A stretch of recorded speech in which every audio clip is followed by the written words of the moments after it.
Осмоналы Кыдык дегендин уулу болгон. Кыдык кийин Сыдык аталып кеткен.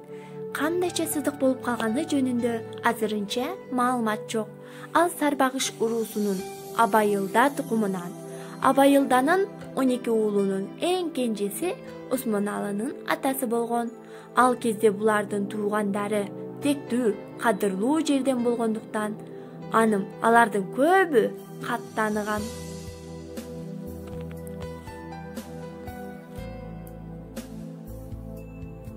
Осмоналынын эң улуу агасы Жаркынбай чоң молдо болуп, мечит, медресе салдырат, балдардын билимдүү болушуна өзгөчө көңүл бурат. Осмоналы 7 жашка келгенде атасы көз жумат, бирок ал тааныштарынын жардамы менен адегенде молдодон окуйт. 13 жашында токмокко келет да Осмон дегендин колунда жүрүп, Шакир деген татар калпадан таалим алат.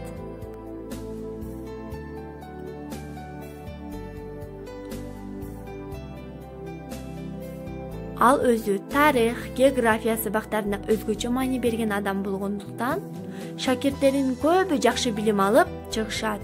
Осмоналы да ошондой болот. Ал айрыкча тарыхка кызыгып калат.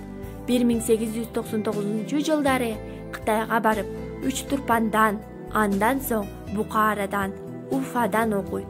Осмоналы өз мезгилинин билимдүү адамдарынан болгон. Араб, фарсы, татар, уйгур, өзбек, казак тилинде жарык көргөн гезит журналдарды, китептерди окуй алган. Ал тилдерде жарыяланган кыргыздар жөнүндөгү маалыматтарды чогултуп, кыргыз элинин тарыхын жазган.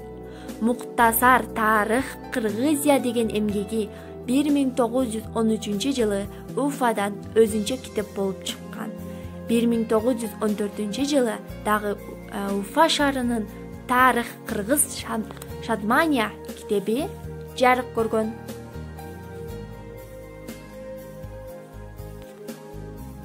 Осмоналы мен өзүм жана калды көп сөзүң, жатып шаар Уфада Муса барлык бул кезим дегенине караганда, бул эмгектерине анын жазгандары толук кирген эмес.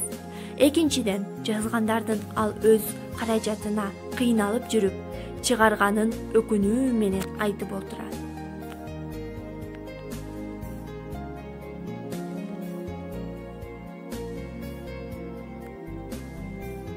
Бирок ал кыргыз элинин өзүн өзү таанып билүүсүнө, тарыхын үйрөнүшүнө, балдардын билимдүү болуусуна көп эмгек жумшаган.